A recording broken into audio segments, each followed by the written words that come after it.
kajian ilmiah.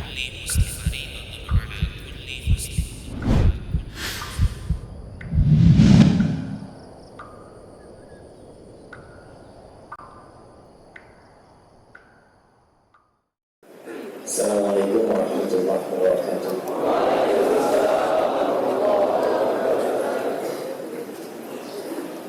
Alhamdulillahil azizil jabbar. Segala puji bagi Allah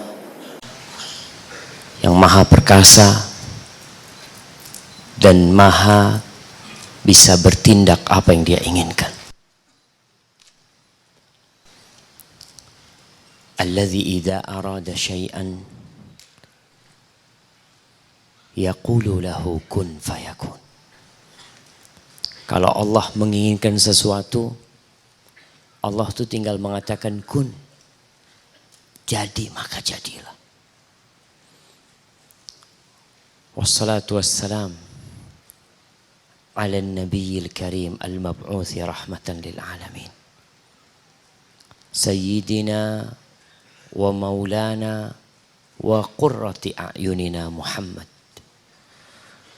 Ya Allah, semoga salawat dan salam senantiasa tercurahkan untuk Nabi yang mulia, untuk baginda Nabi kita, untuk penyejuk pandangan kita, untuk yang diutus sebagai rahmatan lil alamin.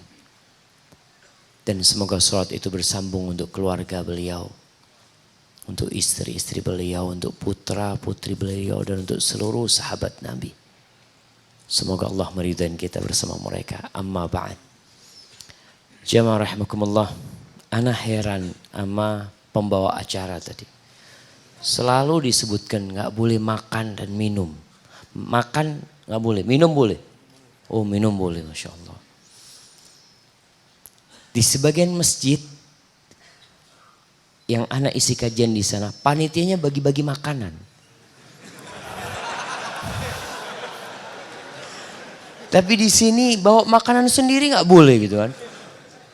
Nanti mungkin panitia kajian yang akan datang bagi-bagi makanan buat antum, jamaah. Jamaah rahimakumullah. Malam ini malam Ahad. Disebut malam Minggu. Tapi sejatinya kita nggak kenal dengan hari Minggu. Entah di Indonesia kok disebut Minggu. Bahasa Inggris nggak juga Minggu. Bahasa Arab juga tidak Minggu. Tapi kenapa di negeri kita jadi malam Minggu? Antum cari tahu. Supaya kita menjadi muslim yang pintar. Yang tidak selalu mudah dibodoh-bodohin. Yang tidak menjadi ekor. Yang senantiasa digunakan untuk menutupi kekurangan orang. Ahibati fillah. Malam Ahad ini tanggal berapa kita? Tanggal 3 Rabiul Awal. Kenapa ketawa antum? Tanggal 3 Rabiul Awal. Mana hadiahnya?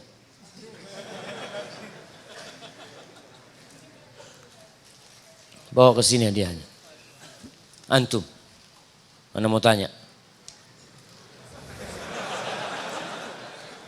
Sebutkan kalender Hijriah. Muharram, Safar, Rabiul Awal. Masya Allah. Antum ngomong apa kok jatuh?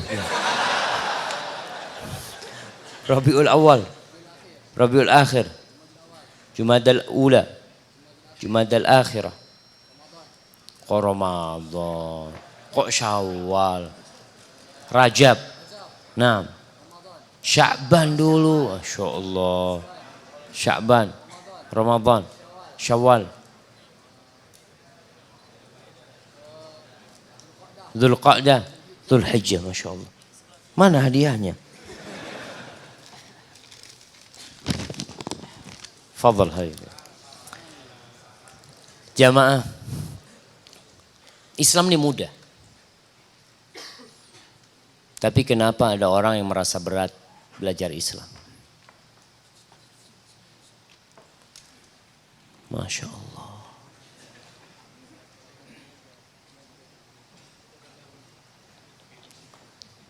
Gimana ceritanya?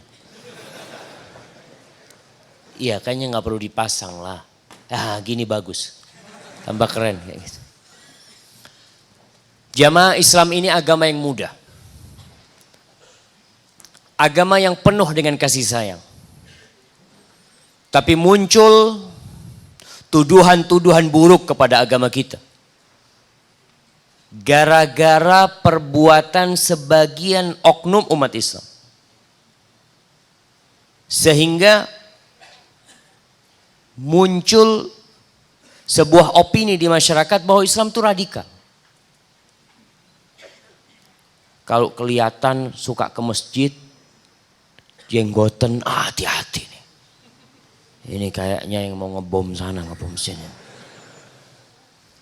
Tapi kalau jenggoten, tatuan, keluar masuk kafe, keren nih anak muda nih. Na'udzubillah min dzalik. Maka malam hari ini kita ingin mengumumkan kepada seluruh umat manusia bahwa Islam datang sebagai rahmatan lil alamin. Seorang muslim tatkala belajar Islam dengan sebenarnya, seorang muslim tatkala mendalami lautan hikmah Al-Quranul Karim, tatkala menghafal hadis-hadis Rasul sallallahu alaihi wasallam, jangan pun nyawa manusia, semut pun dia tidak akan bunuh. Dia tahu dengan hak semut ini, apalagi nyawa manusia.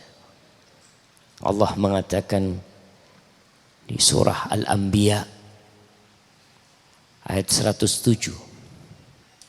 Allah mengatakan wa ma arsalnaka illa rahmatan lil alamin. Tidaklah kami mengutusmu kecuali sebagai rahmah, sebagai kasih sayang. Buat siapa? Buat orang-orang Islam, buat pengikut beliau, buat manusia, bukan. Tapi untuk alam semesta ini jamaah. Untuk ikan-ikan yang ada di lautan. Untuk bangsa jin. Untuk pepohonan. Untuk seluruhnya. Rahmatan lil alamin. Dengan diutusnya Rasul sallallahu alaihi wasallam, binatang pun hidup lebih damai. Kambing pun tidak boleh disakiti. Sempat ramai beberapa tahun yang lalu, Australia tidak mau ekspor sapi ke Indonesia. Karena sapinya disakiti di Indonesia. Ada video yang viral, seorang mukul sapi, narik sapi, tidak memperlakukan sapi sebagai hewan yang perlu kasih sayang. Lalu mereka tidak mau mengirim sapinya, seakan-akan mereka orang yang paling kasih sayang kepada binatang. Jamaah, Islam nih motong sapi ada adab dan etikanya. Sapi. Motong kambing, nggak boleh motong kambing, kemudian kambingnya ngelihat antum ngasah pisau. Ditoleh sama yang ngasah ntar lagi. Oh, bismillah. Nggak boleh, seperti itu nggak boleh. Subhanallah. Maka kita perlu pelajarin Islam dengan benar. Dan Rasul sallallahu alaihi wasallam mendapatkan Al-Quranul Karim yang diturunkan lewat Jibril dari Allah Jalla Jalaluh. Allah mengatakan tentang Al-Quran ini di surat Taha ayat pertama, kedua dan ketiga. Allah mengatakan Taha ma anzalna alaikal qur'ana litashqa. Tidaklah kami menurunkan Al-Quranul Karim kepadamu untuk menyengsarakanmu. Supaya faham manusia-manusia yang mengaku Islam, kemudian merasa berat dengan bimbingan Al-Quranul Karim, merasa tidak nyaman dengan arahan-arahan dan aturan Al-Quranul Karim. Allah mengatakan ma anzalna alaikal qur'ana litashqa. Kami tidaklah menurunkan Al-Quranul Karim ini kepadamu agar engkau menjadi susah, menjadi melarat, menjadi sulit hidupmu. La illa tadhkiratan liman yakhsha. Melainkan Quran ini diturunkan sebagai peringatan bagi orang-orang yang takut. Jamaah rahimakumullah. Allah tidak menginginkan kesulitan dalam beragama. Bahkan kalau kita melihat agama kita ini, aturan-aturannya semuanya mudah, sesuai dengan akal kita, bisa dicerna oleh pikiran kita, dan sangat ringan dikerjakan. Dan berulang kali dalam Al-Quran Al-Karim Allah menyebutkan tentang hal itu, tentang syariatnya yang sangat mudah. Di surah Al-Baqarah ayat 185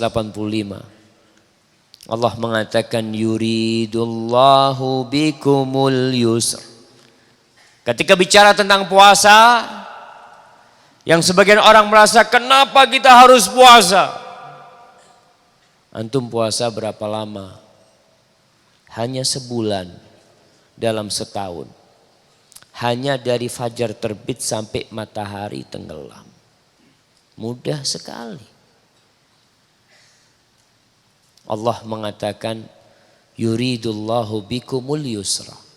Allah menginginkan kemudahan buat kalian. Yang tua renta, yang sakit gak bisa puasa, jangan memaksakan diri, gak usah puasa. Terus gimana? Ganti kalau sehat. Kalau gak sehat-sehat, gimana? Bayar fidyah. Kalau nggak mampu karena miskin, sakit, miskin, ya nggak usah bayar. Allah tuh ingin kemudahan dan tidak ingin kesulitan buat kalian. Di surah Al-Maidah ayat 6 Allah mengatakan ma yuridullahu liyaj'ala 'alaikum min haraj. Allah sama sekali tidak ingin menyulitkan kamu. Walakin yuridu liyutahhirakum waliyutimma ni'matahu 'alaikum la'allakum tashkurun. Tapi yang Allah inginkan itu adalah menyucikan kalian. Disyariatkan wudu jamaah. Kenapa sih kalau mau sholat harus wudu? Dan kalau antum lihat kesempurnaan Islam jamaah, wudu ini bukan hanya cuci tangan dan cuci kaki. Di beberapa aturan kesehatan mau tidur suruh cuci tangan sama cuci kaki. Dalam Islam mau tidur sunnahnya berwudu. Subhanallah. Untuk apa? Allah ingin menyucikan kalian. Bukan hanya fisiknya yang disucikan, tapi hatinya dari dosa-dosa. Bayangkan ketika orang membasuh wajahnya, itu dosa-dosa yang dilakukan oleh mata kita berguguran dengan tetesan air wudu kita. Tatkala kita membasuh tangan kita, dosa-dosa yang pernah dilakukan dengan tangan ini akan berguguran dengan tetesan air wudu tersebut. Ketika antum mencuci kaki antum, dosa-dosa antum akan berguguran dengan tetesan air wudu itu. Allah mengatakan walakin yuridu liyutahhirakum waliyutimma ni'matahu 'alaikum, dan untuk menyempurnakan nikmatnya buat kalian. Itu syariat diturunkan, itu aturan Allah bikin sebagai nikmat buat kita jamaah. Wallahi nikmat. Kalau kita bicara syariat Allah semuanya nikmat buat kita. Antum disyariatkan menutup aurat. Kira-kira kalau antum keluar rumah nggak nutup aurat, apa kata orang? Ini kambing apa sapi yang lewat? Allah syariatkan menutup aurat. Wanita-wanita disyariatkan menutup auratnya. Wala'allakum tashkurun, agar kalian mensyukuri nikmat yang Allah berikan kepada kalian. Ahibati fillah, apa yang harus kita pelajarin sekarang dari agama Allah ini? Kalau kita bicara belajar agama ini enggak ruwet, enggak. Semuanya mudah. Yang pertama dipelajarin seorang mukmin adalah tauhid. Adalah akidahnya. Syahadat dia. Jangan sampai dia mengatakan setiap hari la ilaha illallah Tapi dia nggak faham dengan la ilaha illallah. Tidak mengerti dengan konsekuensi la ilaha illallah. Dia tidak punya ilmu tentang la ilaha illallah. Antum jamaah, kenapa orang-orang kafir, bangsa Arab di masa Nabi SAW, mereka tidak mau mengatakan la ilaha illallah. Nabi itu keliling untuk berdakwah kepada la ilaha illallah. Datang ke pasar-pasar, datang ke tempat kumpulnya manusia, ke kabilah-kabilah yang datang berhaji, berumrah. Beliau mengatakan kepada mereka, qulu la ilaha illallah tuflihu. Kalian ucapkan la ilaha illallah, kalian akan selamat, kalian akan sukses. Kenapa mereka tidak mau jemaah? Apakah mereka tidak bisa melafalkan la ilaha illallah? Mereka orang Arab, mereka faham dengan makna la ilaha illallah. Kenapa mereka tidak mau mengatakan? Karena mereka tahu konsekuensi dari la ilaha illallah. Dia harus meninggalkan segala sesembahan selain Allah. Dia harus mengesahkan Allah dalam ibadahnya. Maka jawaban mereka, kalau diajak berla ilaha illallah, mereka mengatakan aja'alal alihata ilaha wahida. Inna hadza la syai'un ujab. Apakah Muhammad sallallahu alaihi wasallam hendak menjadikan tuhan-tuhan yang banyak nih? Sesembahan-sesembahan yang menjadi satu. Ini sesuatu yang menakjubkan kata mereka. Mereka faham dengan la ilaha illallah. Apakah kita sudah faham dengan la ilaha illallah? Antum pelajari. Pertanyaan yang pertama di kuburan nanti antum ditanya, man rabbuk? Siapa Rabbmu? Mungkin di dunia engkau dengan mudah menjawab Allah. Karena engkau bisa mengatakan la ilaha illallah. Bahkan zikirmu la ilaha illallah. Tapi apakah engkau meyakini la ilaha illallah? La ilaha illallah itu ucapan di lisan, keyakinan di hati, dan amal dengan raga kita. Ditanya man rabbuk? Kalau dia orang-orang yang hanya ikut-ikutan dalam beragama, yang tidak mau mengkaji tentang syahadat dia mengatakan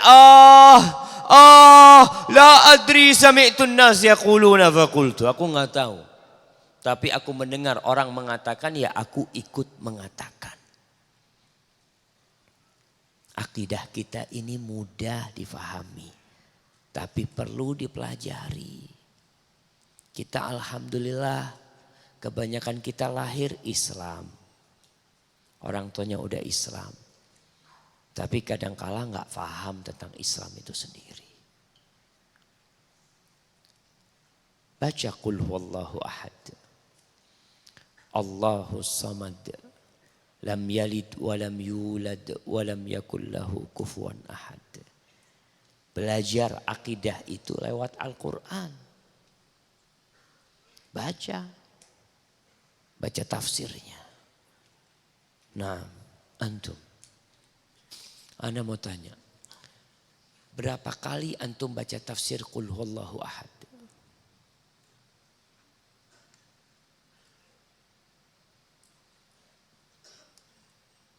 Berapa kali? 20 kali? Tafsirnya, pernah nggak baca antum tafsirnya? Pernah. Berapa kali kira-kira?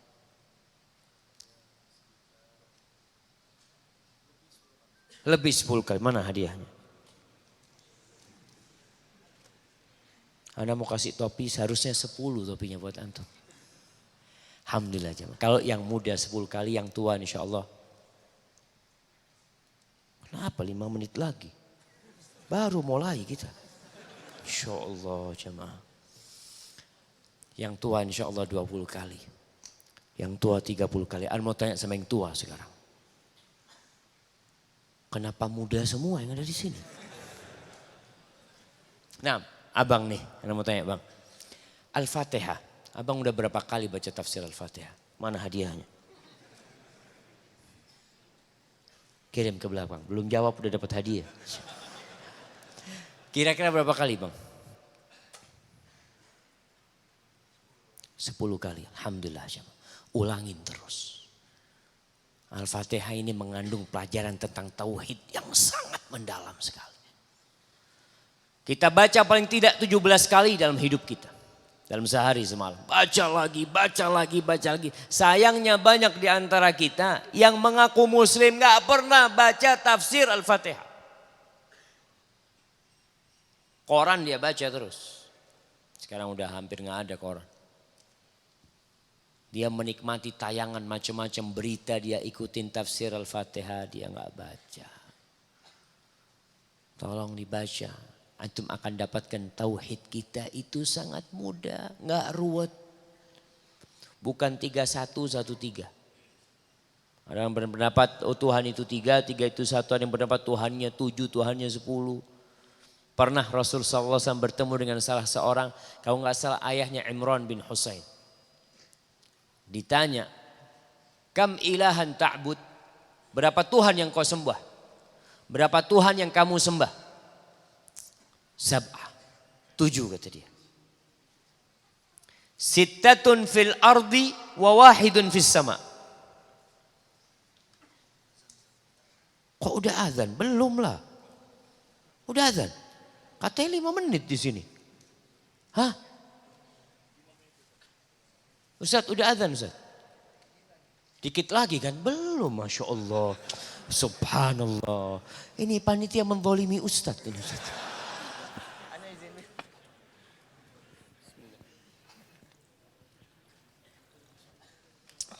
Alhamdulillah. Sampai mana ceritanya? Menzalimi Ustaz, mudah-mudahan diampuni dosanya. Berapa Tuhan yang kamu sembah? 7. 6 di bumi, 1 di langit. Ditanya sama Nabi SAW. Terus kalau engkau berharap, kalau engkau minta, engkau takut sama yang mana? Ya sama yang di langit lah. Masa sama yang di bumi? Udah azan. Itu HP kayaknya jemaah. Iya 1 menit lagi jemaah. Oh, kayaknya udah dipegang mic-nya. Tapi kalau gitu kita azan dulu insyaallah. Terus kita lanjut setelah Isya. Alhamdulillah. Rabbil alamin. Wabihi nasta'inu ala umurid dunya wad din. Wassalatu wassalamu ala sayyidil mursalin wa ala alihi wa ashabihi ajma'in. Amma ba'd. Jamaah rahimakumullah. Tadi kita berbincang tentang bagaimana mempelajari agama dengan mudah. Yang pertama berbicara tentang tauhid yang menjadi dasar agama kita. Antum pelajarin dan enggak ruwet. Antum tinggal baca qul huwallahu ahad. Antum baca suratul Fatihah.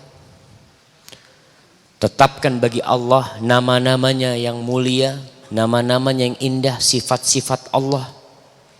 Dan ketahuilah bahwasanya Allah laisa kamitslihi syai' wa huwas samiul basir. Tidak ada yang menyerupai Allah. Tapi Allah maha mendengar dan maha melihat. Apa yang Allah tetapkan untuk dirinya dari sifat-sifat, kita tetapkan pula. Tanpa menyamakannya dengan makhluknya. Tanpa memalingkannya dari makna yang Allah maksudkan dalam Al-Quran Al-Karim dan sunnah Nabi alaihi salatu wassalam. Pelajarin. Beribadah sangat mudah sekali. Kenapa? Karena Islam ini sudah sempurna. Allah mengatakan al-yawma akmaltu lakum dinakum wa atmamtu alaikum ni'mati wa raditu lakumul islam dina. Pada hari ini aku sempurnakan bagi kalian agama kalian. Dan ini sebuah nikmat yang besar. Dan aku sempurnakan nikmatku buat kalian. Dan aku ridha Islam sebagai agama kalian. Amalkan apa yang diamalkan oleh Rasulullah SAW. Jadi kalau kita lihat bagaimana kita sholat, ya udah Zuhur 4 rakaat. Jangan karena semangat beribadah, boleh nggak Ustaz? Ana mau 8 rakaat Ustaz. Boleh apa nggak boleh? Sholat nggak boleh. Allahu Akbar. Oh, yang 4-nya qobliyah ba'diyah. Jangan bikin bid'ah tuh. Kasih hadiahnya. Kirim jemaah. Tetap nggak boleh. Qobliyah nggak apa-apa 2 rakaat, ba'diyah 2 rakaat, jadinya berapa? 8 rakaat. Tapi tetap zuhurnya 4 rakaat. Ana Ustaz alhamdulillah bisa lari maraton 20 kilo. Masa salat subuhnya 2 rakaat? Sama yang kurus-kurus kayak gini. Ana mau salat zuhur 12 rakaat. Salat subuh 12 rakaat. Haram hukumnya. Subhanallah jemaah. Urusan ibadah tinggal ngikutin. Sallu kama ra'aitumuni usalli. Salatlah seperti kalian melihat aku salat. Ustaz, kita nggak pernah melihat Rasulullah sallallahu alaihi wasallam salat. Para sahabat melihat dan disampaikan kepada para tabi'in. Para tabi'in mengamalkan, disampaikan kepada tabi'ut tabi'in, ikutin. Nggak ruwet. Urusan tauhid, beribadah kepada Allah Jalla Jalaluh, urusan keyakinan, ingat qul huwallahu ahad. Jangan pernah memohon meminta kepada selain Allah Jalla Jalaluh. Pepohonan-pemohonan yang besar, lautan, gunung, bintang, bulan, mentari, semua ciptaan Allah. Kalau meminta, minta sama Allah. Karena masih ada orang Islam mintanya sama lautan. Mintanya kadang-kala anak heran, ada pohon dikasih sarung. Emangnya ada auratnya dia? Tutupin. Ana wallahualam, antum pernah buka enggak? Pernah buka sarungnya? Sarungnya tuh pohon, Anda lihat. Wallahualam, tapi ada manusia melakukan hal itu. Subhanallah.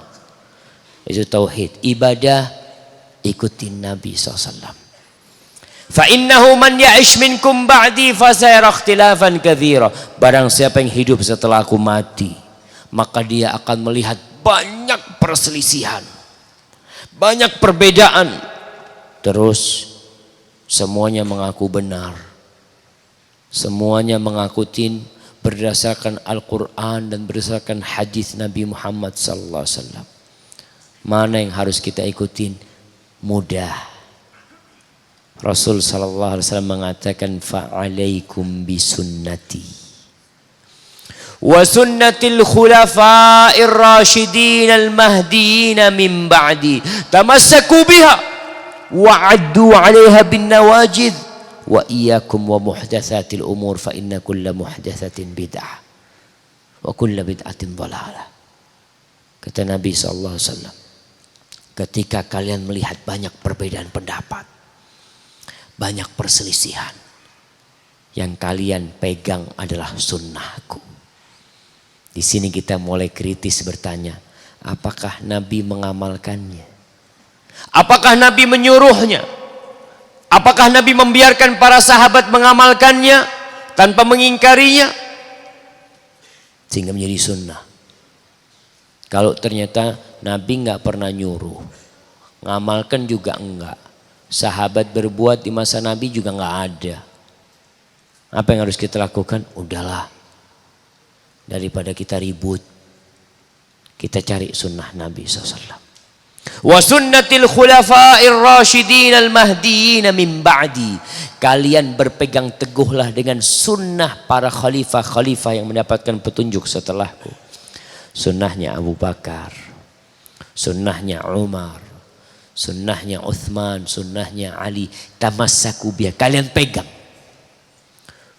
Jangan cuma dipegang, digigit dengan gigi geraham kalian. Dan hati-hati dengan perkara-perkara yang baru dalam urusan agama ini. Berinovasi dalam urusan dunia silahkan. Berinovasi, antum ingin ke bulan silahkan. Antum mau tinggal di Mars silahkan. Antum mau tinggal di Fadol. Tapi dalam urusan agama, udahlah janganlah. Tuh, agama ini mudah. Belajar agama mudah. Kalau ada perintah, laksanakan. Tanya sama Ustadz, Afwan Ustadz, ini Ustadz ngamalin ini. Ini masuk sunnah apa enggak? Oh, masuk sunnah. Di mana disebutkan? Waduh, kitab yang mana ya? Ada kitabnya. Wallahi jamaah, ana pernah ketemu orang. Ketika itu kita dalam perjalanan dari Jakarta ke Jember naik bus. Mampir di satu masjid, sholat. Maghrib Isya, jamak qashar. Ada yang jadi imam ngomong. Jamak qashar ya, kita ngatakan iya. Dia sholat maghrib 2 rakaat. Anak, bapak, sholat maghrib atau 3? Tadi kan sudah saya kasih tahu, jamak qashar. Bapak maghrib nggak bisa dikosor. Kata siapa? Itu ada kitabnya. Aduh, saya takut sudah. Kalau sudah ada kitabnya kita udah berat jamaah ini. Nggak tahu kitab yang mana. Maka hati-hati. Tanya. Kalau memang sunnah diamalkan Nabi SAW, kita amalkan, kita pegang teguh. Mau dibantai, mau dibunuh kita tetap berpegang teguh dengan sunnah Nabi SAW. Karena muncul kelompok-kelompok yang menyimpang dari sunnah Nabi SAW. Muncul khawarij di masa para sahabat yang mengkafirkan Utsman bin Affan, yang mengkafirkan Ali bin Abi Thalib. Nabi SAW menyuruh berpegang teguh, malah orangnya dikafirkan sama mereka. Dia perangi Ali bin Abi Thalib. Muncul pemikiran-pemikiran mereka yang menyimpang dari sunnah. Bahkan antum kalau tahu orang-orang khawarij jamaah itu ahli ibadah. Bahkan Rasul SAW mengatakan tahkiruna salatakum ma'a salatihim. Kalian kalau ngelihat salatnya orang-orang khawarij, nggak ada apa-apanya salat kalian. Mereka ahli ibadah. Baca Quran tapi nggak ngelewat kerongkongan mereka. Itu mereka ahli ibadah. Tapi tatkala tidak berpegang teguh dengan sunnah, maka menyimpang. Penyimpangannya ada yang sedikit, ada yang banyak sekali. Muncul aliran Syiah. Yang mereka mengkafirkan Abu Bakar, mengkafirkan Umar, mengkafirkan Utsman. Benih-benih yang ditumbuhkan oleh orang-orang Persia Majusi. Datang tuh mereka membuat sebuah kelompok dalam Islam untuk merusak Islam dari dalam. Fa'alaikum bisunnati. Ustaz, tapi kan hadis ada yang sahih, ada yang dhaif, ada yang palsu. Ana mau berpegang teguh dengan Quran saja. Muncul kelompok namanya Qur'aniyin, pengikut Al-Quran. Antum sholat gimana? Sholat zuhur 4 rakaat tahu dari mana? Sebutkan dalam Al-Quran. Mana anak kasih hadiah? Di mana ada sholat zuhur 4 rakaat dalam Al-Quran Al-Karim? Benar nggak ada. Terus gimana mereka sholat? Mereka bohong mengikuti Al-Quran. Kalau benar-benar mengikuti Al-Quran, Allah mengatakan wa ma atakumur rasul fakhudhu wa ma nahakum anhu fantahu. Yang dikasih sama Nabi ambil, pegang, amalkan. Yang dilarang tinggalkan. Sudah. Sami'na wa ata'na. Enggak ada lagi tanya kalau disuruh ini perintah Nabi nih. Afwan mau tanya saya, ini perintahnya wajib apa sunnah? Kita tuh seharusnya seperti tentara, seperti militer jamaah. Pernah ada pasukan yang bertanya kepada atasannya, sunnah atau wajib? Itu namanya tentara dipanggil, fulan, siap dan naik ke pohon kelapa, turunkan 3. Apa kata dia? Afwan dan.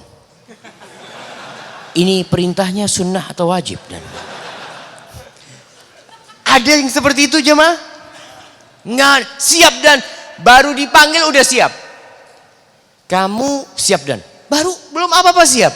Anak-anak kelas sampai apa dia was-was ya, siap-siap terus dari tadi. Ternyata enggak, memang SOP-nya kayak gitu jemaah. Semuanya siap dan seorang mukmin Wa qalu sami'na wa ata'na. Kita dengarkan dan kita taat. Terus kalau nggak mampu, ghufranak Rabbana wa ilaikal masir. Allah mohon ampun ya Allah. Sehingga dalam beragama kita tidak bermudah-mudahan. Orang kalau sudah mengatakan ya kan cuma sunnah, keinginan untuk mengamalkan sudah berkurang. Memang ada wajib, ada sunnah. Tapi kalau kita berpikir seperti berpikirnya seorang militer, yang dia pandang ada larangan dan ada perintah. Larangan tinggalkan. Larangan itu bisa jadi haram, bisa jadi makruh. Perintah itu bisa jadi wajib, bisa jadi sunnah. Tapi perintah laksanakan. Jadi tadi bertanya dulu, Ustadz, ini ada tuntunannya enggak dari Nabi Muhammad SAW? Oh enggak ada ini, kata dia. Ini ana yang bikin. Dapat dari mana? Oh ana mimpi tadi malam. Wallah, kalau urusan mimpinya Ustadz jangan disuruh kita ngamalin Ustadz. Tapi bagus ini. Lah. Bagus menurut siapa? Maka dalam beragama kita harus mengamalkan sesuai dengan sunnah Nabi Muhammad SAW. Yang ketiga, jangan berlebih-lebihan. Jangan menganggap remeh amalan Rasul SAW. Kadang-kala sebagian orang jamaah kalau dikasih amalan yang ringan, aduh cuma kayak gitu. Apanya? Antum baca la ilaha illallah wahdahu la syarikalah lahul mulku wa lahul hamdu wa huwa ala kulli syai'in qadir. Berapa kali? Pagi 100 kali. Cuma 100 kali. Coba Ustadz yang ngomong baca pagi 32.000 kali. Masya Allah. Ini amalan beneran ini kan. Itu kalau dikasih yang berat malah beranggapan itu amalan yang benar. Lah. Pernah ada 3 sahabat datang ke rumah Rasul sallallahu alaihi wasallam bertanya kepada istri Nabi tentang ibadah Rasulullah sallallahu alaihi wasallam. Jadi ceritakan sama istri Nabi SAW. Nabi itu kayak apa dalam rumah? Beliau berpuasa, kadang-kadang nggak puasa. Beliau tidur malam, terus sholat. Bukan semuanya sholat malam, nggak, beliau tidur habis isya. Malam baru bangun. Beliau juga menikah. Lalu 3 orang ini beranggapan ibadahnya Nabi sedikit. Lalu mereka berpendapat, ya Rasulullah SAW kan sudah diampuni dosa-dosanya. Kita kan belum. Berarti kita harus lebih banyak daripada Nabi Muhammad SAW. Ini pendapat mereka. Lalu salah seorang mengatakan, amma ana fa'aqumul lail wala ana. Mulai hari ini aku akan sholat terus sepanjang malam dan tidak akan tidur. Yang satu mengatakan, amma ana fa'asumud dahar wala uftir. Aku akan puasa sepanjang tahun dan tidak akan berbuka. Gimana jamaah? Yang ketiga mengatakan, amma ana fala atazawwajun nisa. Aku gak akan menikah. Karena menikah ini membuat lupa dari Allah Subhanahu wa taala. Menikah ini membuat kita sibuk sama istri kita. Apalagi punya anak, aduh susah. Apalagi istrinya 4. Oh tambah berat lagi ibadahnya. Enggak, sudah, aku gak akan nikah. Ini kata sahabat. Lalu informasi ini sampai kepada telinga Nabi SAW. Beliau naik mimbar SAW. Lalu mengatakan, ama wallah, ketahuilah demi Allah, aku ini adalah orang yang paling bertakwa kepada Allah di antara kalian. Fa inni atqakum lillahi wa akhsyakum. Orang yang paling takut kepada Allah. Dan kalian lihat, aku puasa dan aku berbuka. Aku tidur dan aku sholat malam. Dan aku menikah dengan wanita. Barang siapa yang benci dengan sunnahku, bukan dari golonganku. Allahu Akbar. Maka ingat dalam beribadah nggak usah berlebih-lebihan antum. Antum ikutin aja jalurnya. La taghlu fi dinikum ghairal haq. Jangan berlebih-lebihan dalam beribadah. Terus dan jangan meremehkan ibadah. Ada sebagian yang berpendapat itu sholat di masjid berlebih-lebihan apa enggak Ustaz? Masya Allah, ya enggak lah. Berlebih-lebihan kalau ke masjid enggak pulang ke rumahnya. Iya, tapi kalau ke masjid habis sholat dia pulang enggak berlebih-lebihan. Maka jamaah, beragama itu mudah. Dan jangan setengah-setengah. Bukan berarti akhirnya antum harus jadi ustadz semuanya, enggak. Kalau semua jadi ustadz, anak datang kajian, siapa yang dengerin? Semuanya jadi ustadz, enggak. Tapi semua harus nuntut ilmu. Yang pedagang wajib nuntut ilmu. Yang guru matematika wajib nuntut ilmu agama. Yang insinyur wajib nuntut ilmu agama. Yang mekanik wajib nuntut ilmu agama. Yang ahli hukum, ahli ekonomi wajib nuntut ilmu agama. Sesuai dengan yang dia perlukan. Talabul ilmi faridatun ala kulli muslim. Menuntut ilmu itu diwajibkan atas setiap orang Islam.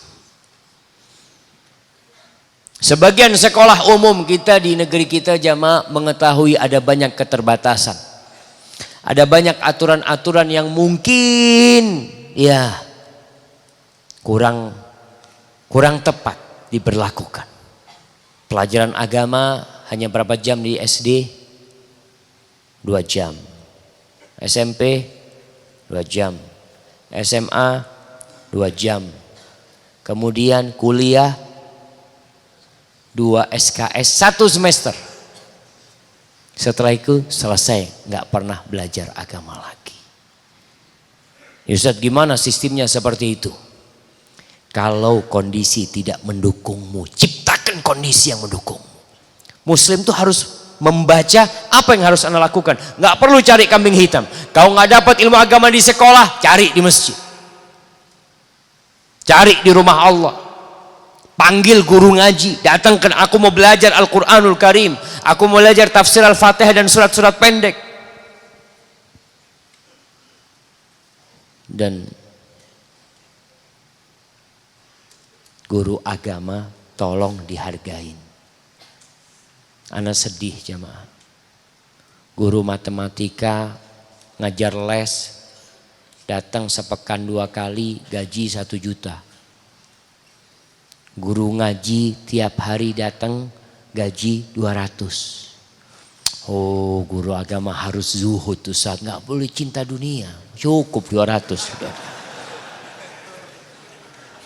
Antum dosa antum jamaah. Maka tolong hormatin mereka yang mengajarkan Allah kepada anak-anak kita. Hargain mereka. Ana sedih wallah jamaah.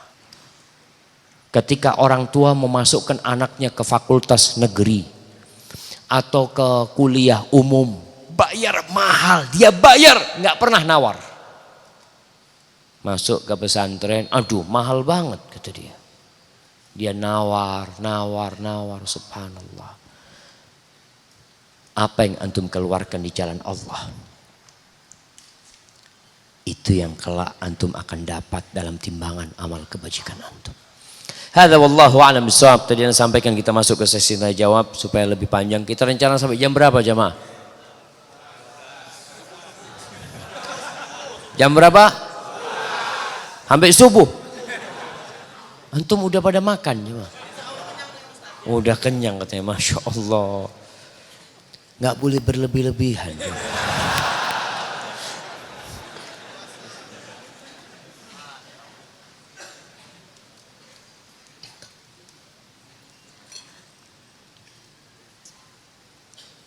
Assalamualaikum Ustaz. Bagaimana jika saat kajian ada jamaah yang menebar syubhat, diantaranya bahwa patut diragukan keislamannya orang yang menyalahkan atau tidak suka alergi dengan amaliyah. Apakah ini ciri-ciri orang yang sudah terkena syubhat khawarij? Mohon nasihatnya. Jamaah rahimakumullah, Anda nggak paham apa maksudnya. Amaliyah apa maksudnya? Anda nggak paham pertanyaannya, tapi Anda akan jawab sesuai dengan yang Anda paham. Jamaah yang pertama, memang ada orang-orang yang karena pemahaman ilmunya sangat rendah sekali, beranggapan yang sunnah bid'ah, yang bid'ah sunnah. Sampai ada seorang khotib di atas mimbar. Ini teman cerita di kota Bondowoso. Dia dengarkan khotib Jumat berceramah. Pakai bahasa Madura. Karena banyaknya di sana pakai bahasa Madura. Dia sampaikan hati-hati dengan aliran sesat. Salah satu ciri aliran sesat itu mon abajeng nabeng soko. Kalau sholat ngejar kaki. Itu aliran sesat. Ini khotib Jumat jemaah.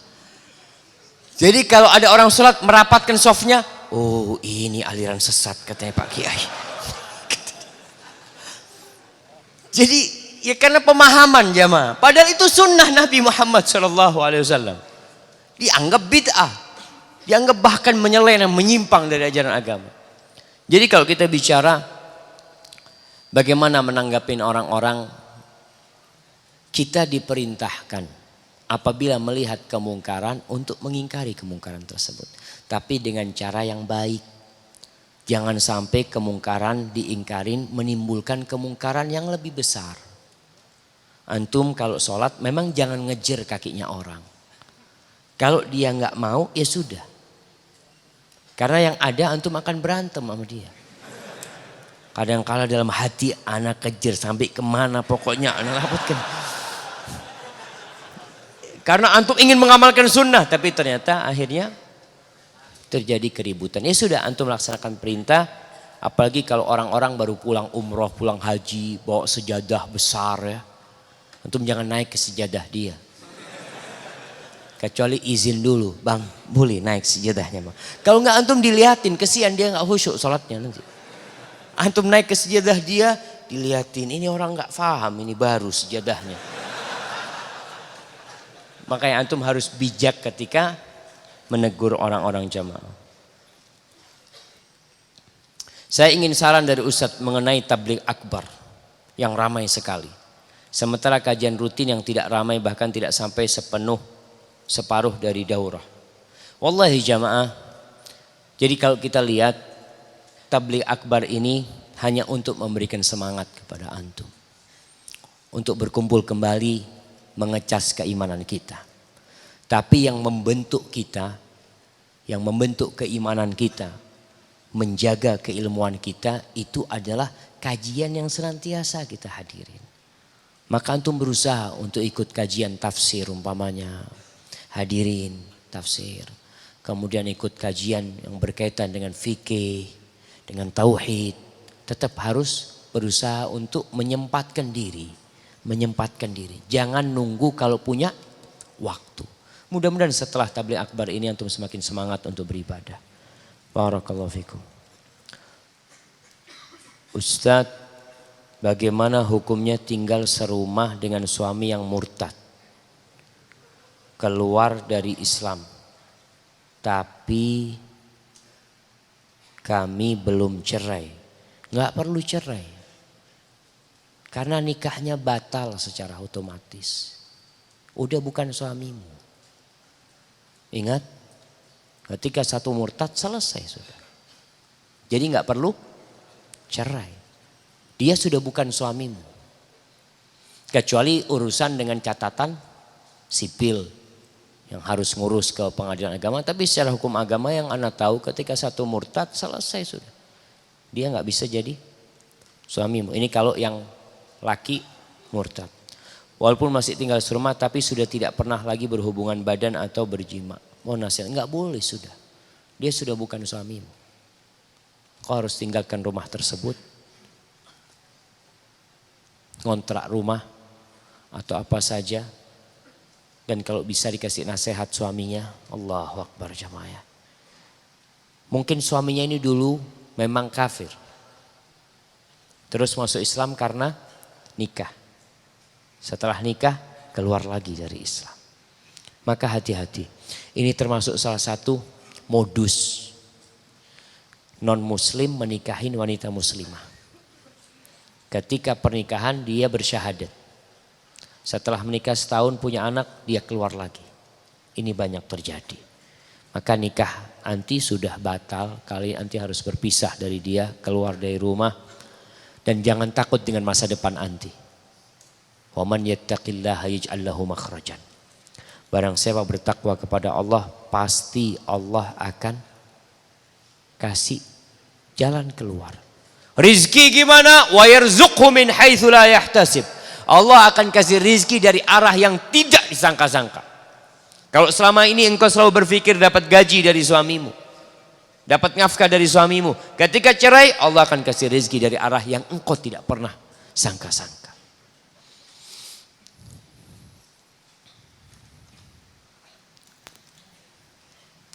Bagaimana manhaj salaf menilai seorang pemimpin yang lalai? Apakah setiap orang berhak dalam menasihati? Sementara untuk rakyat biasa sulit untuk bertemu dengan pemimpin. Bagaimana sikap kita untuk mengingkari keburukan yang dilakukan pemimpin?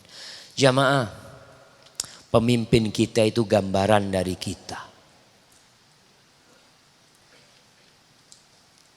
Kalau kita lihat pemimpin yang baik itu karena rakyatnya baik. Kalau dapat pemimpin yang buruk, kenapa? Karena rakyatnya buruk. Mungkin ada satu yang baik, tapi 10 yang tidak baik. Apalagi dengan sistem demokrasi. Sistem demokrasi ini terus terang kalau orang mau berpikir dengan jernih, sistem yang penuh dengan kezaliman. Masa suara seorang ustadz sama dengan suara seorang perampok? Sama satu-satu. Kalau perampoknya 20, ustadznya 5, menang mana? Suara perampok. Itu yang terjadi. Seorang profesor dengan seorang yang gak pernah sekolah, buta huruf, suaranya sama. Profesor jamaah, guru besar yang sudah mengeluarkan banyak mahasiswa yang sukses, suaranya itu sama dengan suara seorang yang buta huruf. Sama suara. Maka kalau kita lihat itu yang terjadi. Apabila jumlah rakyatnya 60% gak sholat, yang sholat 40%, mana yang menang? Yang 60%. Jadi apa yang harus dilakukan? Ya kita harus jadi orang baik. Allah mengatakan kadzalika nuwalli ba'dadh-dhalimina ba'dhan bima kanu yaksibun. Begitulah kami jadikan pemimpin-pemimpin yang zalim buat rakyat yang zalim. Gara-gara perbuatan mereka. Antum merindukan pemimpin yang seperti Umar bin Khattab. Antum merindukan pemimpin seperti Abu Bakar As-Siddiq. Seperti Uthman bin Affan, seperti Ali bin Abi Thalib. Pernah di masa Ali bin Abi Thalib seorang datang kepada Ali. Ya Amirul Mukminin. Kenapa di masa Abu Bakar, di masa Umar kok kita itu hidup damai? Tapi di masamu kacau. Betul, di masa Ali itu banyak peperangan, banyak pemberontakan. Pemberontakannya Khawarij berulang kali. Apa kata Ali? Pada masa Abu Bakar dan Umar, rakyatnya itu seperti aku, kata Ali. Pada masaku rakyatnya kayak kau gini. Betul jemaah. Kita harus sadar jemaah. Benar-benar sadar. Yang memberikan kekuasaan itu Allah. Qulillahumma malikal mulk. Tu'til mulka man tasha' wa tanzi'ul mulka mimman tasha' wa tu'izzu man tasha' wa tudhillu man tasha' biyadikal khair innaka ala kulli syai'in qadir. Apabila antum ingin pemimpin yang baik, pemimpin yang memberikan kedamaian buat negeri ini, perbaiki tauhid antum. Perbaiki ibadah antum. Allah janji. Allah tidak pernah ingkar janji. Bagaimana memberikan nasihat kepada pemimpin? Nah, tentunya tidak semua orang bisa sampai kepada pemimpin. Dari masa lalu seperti itu. Rakyat biasa susah ketemu sama pemimpin. Maka serahkan kepada para ulama. Jangan mencela pemimpin di atas mimbar. Jangan menceritakan kejelekan pemimpin di depan orang banyak. Karena gak ada gunanya. Yang ada antum hanya akan menjadikan kondisi tidak kondusif. Dari dulu, dari zamannya Pak Harto jemaah, anda tahu. Kalau ada khotib di mimbar yang berani mencaci maki pemerintah, Allahu Akbar. Orang kampung itu, oh Masya Allah ini yang benar kayak gini. Berani dia. Besok udah di penjara, oh gak apa-apa di penjara. Tujuan tidak tercapai, yang ada ilmu nih Ustadz akhirnya gak bisa disampaikan kepada orang-orang. Sayang umat dengan gaya seperti itu. Man arada an yansaha lidhi sultan fala yubdihi alaniya. Yang ingin memberikan nasihat kepada orang yang punya kekuasaan.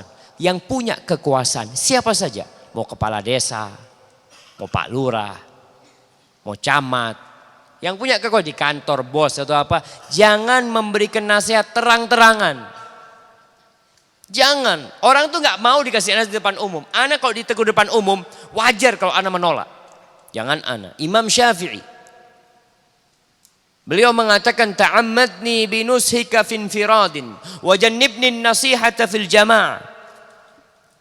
Fa inna nusha bainan nasi naw'un minat tawbih la arda istima'ah. Fa in khalaftani wa asaita amri fala tajza' idza lam tu'ta ta'ah. Itu Imam Syafi'i mengatakan, kalau kau mau ngasih nasihat aku, mau negur aku, tolong jangan di depan publik, jangan di depan orang. Jangan, kalau engkau ngasih nasihat aku di depan orang, engkau itu bukan nasihat, itu pelecehan, kata Imam Syafi'i. Kalau engkau maksa, maka jangan marah kalau aku gak dengar nasihatmu. Maka Rasul SAW mengatakan, fala yubdihi alaniya, jangan terang-terangan ngasih nasihat. Falyakhud biyadi, ambil tangannya, kasih tahu dia. Kalau dia nerima alhamdulillah, gak terima urusan kita sudah selesai. Kita jamaah ingin semua orang baik, tapi tugas kita hanya menyampaikan. Maka kalau pemimpin yang kemudian kasih nasihat, kemudian dia tidak mau mendengarkan nasihat kita, tugas kita sudah selesai. Lalu apa yang kita lakukan? Berdoa. Minta sama Allah Subhanahu wa ta'ala. Antum kadang-kadang gak pernah berdoa minta pemimpin yang baik. Gak pernah mau berdoakan pemimpin yang ada sekarang supaya dirubah jadi lebih baik. Barakallahu fikum. Assalamualaikum Ustaz. Apakah termasuk ghulu ketika menghadiri sebuah kajian Ustaz dengan berhimpit-himpitan? Ya bukan ghulu lah, tempatnya kecil. Kalau tempatnya besar bisa tiduran nanti. Jadi bukan karena berhimpit-himpitan itu, karena masjidnya kecil cuma. Ana sering kasih tahu teman-teman di Jakarta, kalau kepingin kelihatan masjidnya apa ramai kajiannya, cari musola yang kecil-kecil. Itu sampai amber kemana-mana, Masya Allah. Bukan karena banyak jamaahnya, tapi karena masjidnya kecil jamaah. Maka coba masjid ini 3 lantai. Antum bisa bayangkan 3 lantai, mungkin yang di depan ini cuma berapa orang, yang lainnya di atas sambil selonjoran gitu kan. Barakallahu fikum. Apa hukum merokok? Lalu ada imam yang merokok tidak wudhu, langsung jadi imam. Kalau ini salah, gimana solusi menasihatinya? Saya datang dari jauh Ustaz, udah 3 kali pertanyaan ana gak dijawab. Udah gak dapat hadiah, pertanyaan gak dijawab juga. Masya Allah. Yang tanya kasih hadiah. Mana yang tanya? Antum yang tanya. Masya Allah. Jauh-jauh dari sini yang tanya. Baik jamaah rahimakumullah. Baik, berkaitan dengan rokok. Pemerintah kita ini sebenarnya sudah mengharamkan rokok, tapi masih belum menjalankannya. Karena terbukti dalam hukum negara kita bunuh diri itu haram. Dan pemerintah kita sudah menulis di iklan-iklan rokok, rokok itu membunuhmu. Tapi kok masih dijual? Itu kan yang masih belum dijalankan. Dan kerugian pemerintah jamaah dalam urusan rokok itu jauh lebih besar daripada keuntungan yang didapatkan. Tapi ada orang-orang yang ambil manfaat dari rokok tersebut.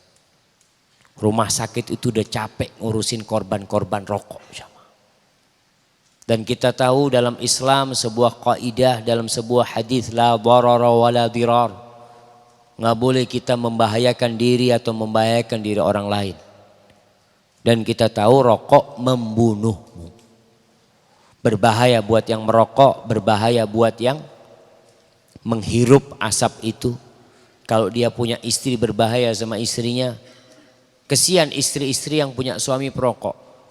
Kalau dicium sama suaminya bau asbak. Wallahi jemaah, asbak. Tapi nggak sadar para perokok itu. Kenapa? Karena dibohongin oleh iklan yang ada. Pernah iklan rokok itu orang ambil batuk-batuk, jamaahnya kurus, rumah sakit, nggak ada. Semua iklannya bohong.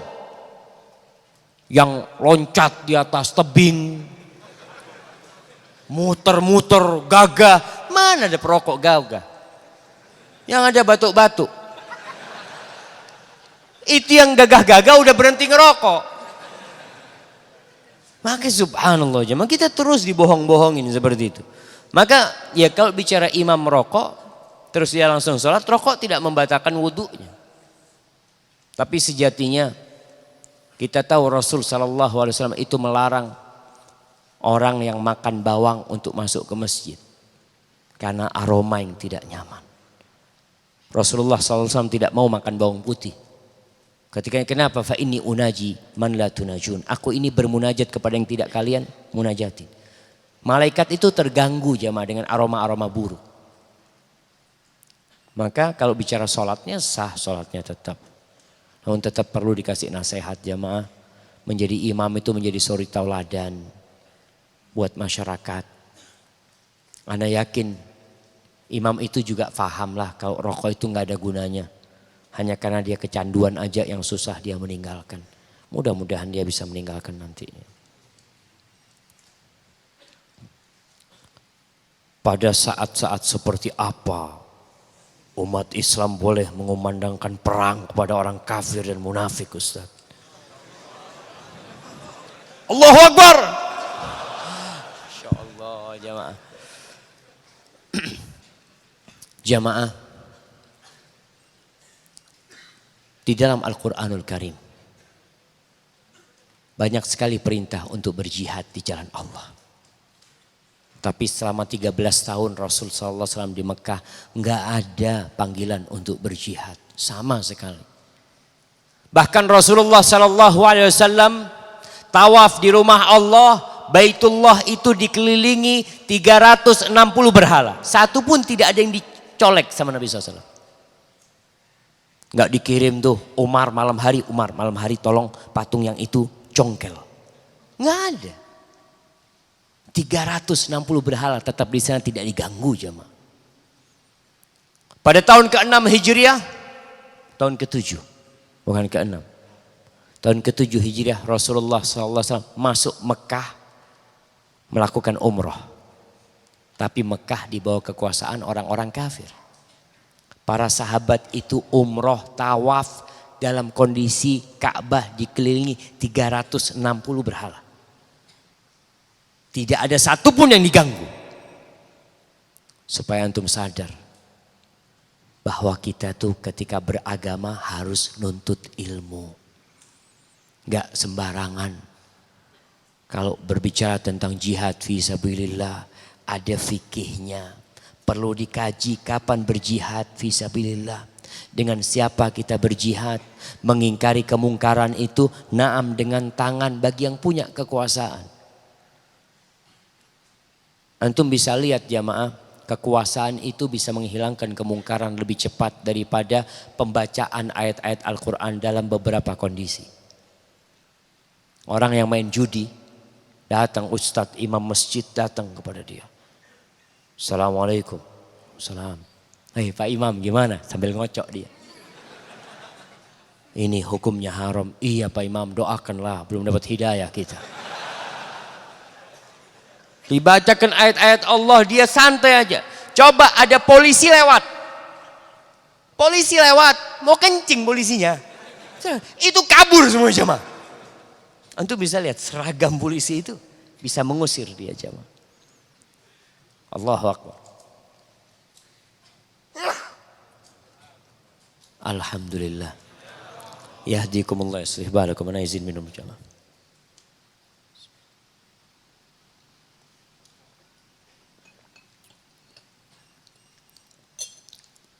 Jadi kalau bicara jihad, yang pertama antum harus lakukan adalah berjihad dengan nafsu sendiri.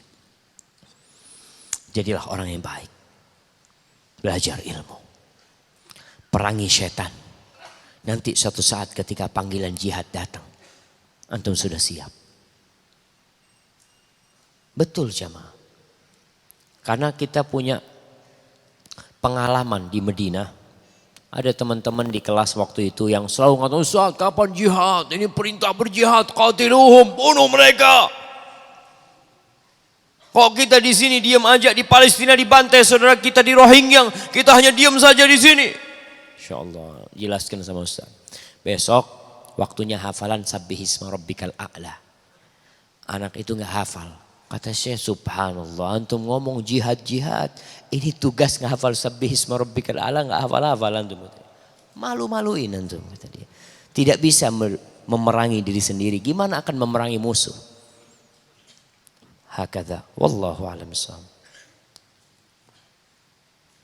Bagaimana cara menyikapi syubhat-syubhat yang ada di tengah-tengah kita? Ya belajar. Maka belajar ilmu jamaah. Belajar ilmu berdasarkan firman Allah, sunnah Rasul sallallahu alaihi wasallam, dan pemahaman para salafus saleh. Beragama itu sesuai dengan para sahabat Nabi. Orang-orang munafik, wa idza qila lahum aminu kama amanan nas. Kalau dikatakan kepada mereka, kalian berimanlah seperti keimanan manusia. Itu para sahabat Nabi yang ada pada waktu itu. Apa jawab orang-orang munafik? Qalu anu'minu kama amanas sufaha. Apakah kita mau beriman seperti berimannya orang-orang bodoh? Kayak gitu. Bayangkan. Orang-orang munafik itu merasa para sahabat itu orang-orang bodoh. Maka untuk menghadapi syubhat-syubhat yang ada, sekarang kalau kita bicara syubhat, itu banyak sekali tersebar di masyarakat. Akhir-akhir ini syubhat yang merajalela syubhat LGBT. Antum bisa lihat bagaimana ada tokoh-tokoh muslim yang berusaha untuk melegalkan LGBT. Dengan dalil-dalilnya. Na'udzubillah min dzalik. Maka antum harus belajar untuk ilmu. Dan jangan membaca atau mendengarkan syubhat. Antum dengarkan ilmu yang bermanfaat tentang Allah, tentang Rasulnya. Sehingga ketika ada pemikiran yang menyimpang langsung tertolak. Antum sudah kebal. Tapi kalau antum membaca, ada seorang yang ingin membaca syubhatnya liberal. Apa sih? Dia baca jadi liberal. Karena kok logis ya pendapat mereka. Ana punya kenalan, bukan kenalan, dulu ustadz di pesantren. Dia sekolah di perguruan tinggi Islam negeri, salah satu tempat. Setelah beberapa bulan nggak sholat ya, berhenti sholat. Ustadz, kok nggak sholat Ustadz? Oh, makomnya beda nih. Allah berfirman, aqimis sholata li dzikri, dirikan sholat untuk mengingatku. Sholat ini hanya sarana untuk mengingat Allah. Kalau Allah senantiasa anak ingat, nggak perlu lagi sholat. Gimana antum dapat syubhat kayak gitu? Oh benar juga ya, ada dalilnya dari Al-Quran itu. Kenapa Rasulullah SAW sholat sampai bengkak kakinya? Kenapa beliau ingin membakar rumah orang-orang yang tidak sholat ke masjid? Itulah ketika orang paham agama separuh-separuh, akan jadi nyeleneh jamaah. Na'udzubillah min dzalik. Bagaimana bisa di tengah-tengah sedang melakukan ketaatan kita bermaksiat kepada Allah? Apa penyebabnya? Nah, penyebabnya jamaah, karena kita kurang berzikir kepada Allah. Orang tuh yang banyak zikirnya, antum bisa lihat. Kalau antum hari itu banyak berzikir, terus waktu kosong berzikir, kemaksiatan itu menjauh jamaah. Setan itu tidak akan bisa masuk ke benteng yang sudah dikunci. Nggak akan bisa masuk. Dan benteng yang mengunci itu adalah zikrullah. Maka berusaha antum untuk menghadirkan kebesaran Allah sehingga ada rasa takut kepada Allah Jalla Jalaluh dan terus mengingat Allah. Insya Allah kita akan berkuranglah kemaksiatan yang dilakukan. Ustadz, sholat isya tadi kami sangat berdesak-desakan hingga tidak menyempurnakan gerakan sholat. Bagaimana dengan sholatnya Ustadz? Bagaimana dengan sholatnya Ustadz? Alhamdulillah anak gak berdesak-desakan tadi. Kalau dia tanya dengan sholatnya anak jamaah. Memang jamaah, anak itu seringkali kajian habis maghrib nyambung isya. Beberapa masjid ana minta keridhaan mereka sholat isyaknya ditunda. Khususnya buat masjid yang tidak di pinggir jalan. Bukan para musafir. Kenapa? Karena sunnahnya sholat isya itu diakhirkan. Sunnahnya. Sebagian punya pemahaman yang kurang tentang agama. Berpendapat, Ustaz, kan sebaik-baiknya amalan itu as-salatu ala waqtiha. Ada riwayat as-salatu fi awwali waqtiha. Salat di awal waktu atau salat tepat waktu. Kalau kita lihat ternyata kita salat hampir selalu lewat waktunya. Habis azan selalu ada salat sunnah, berzikir, baca Quran, baru qomat seperti itu. Berarti kan memang sudah tidak di awal waktu. Namun ternyata hadis yang sahih mengatakan fi waqtiha, sholat tepat waktu, artinya bukan di luar waktu atau di akhir waktu, tepat pada waktunya. Sehingga sholat isya Rasul SAW itu ingin mengakhirkan sampai pertengahan malam. Beliau mengatakan laula an asyqa ala ummati la akhartul isya ila nisfil lail. Andai kata aku tidak takut memberatkan umatku, aku akan mengakhirkan sholat isya sampai tengah malam. Itu pernah Rasul SAW mengakhirkan sholat isya. Para sahabat ini udah pada ngantuk. Sebagian udah ngorok di masjid. Ditunggu Nabi Muhammad SAW. Akhirnya Nabi keluar dengan rambut yang basah. Beliau keluar. Lalu beliau menjelaskan, kalian ini dapat pahala sholat selama kalian menunggu sholat.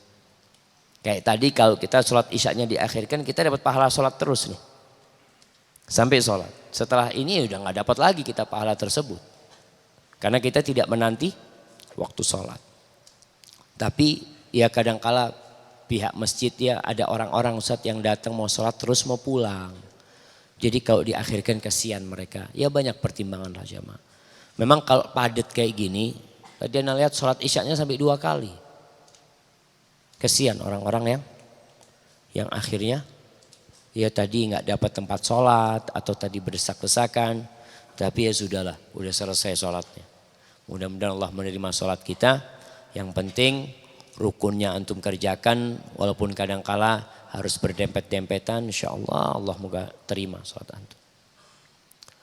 Ustaz, bagaimana hukum sholat di masjid yang di sekitarnya ada kuburan? Dan apa syarat agar bisa sholat di masjid yang terdapat kuburan? Jamaah,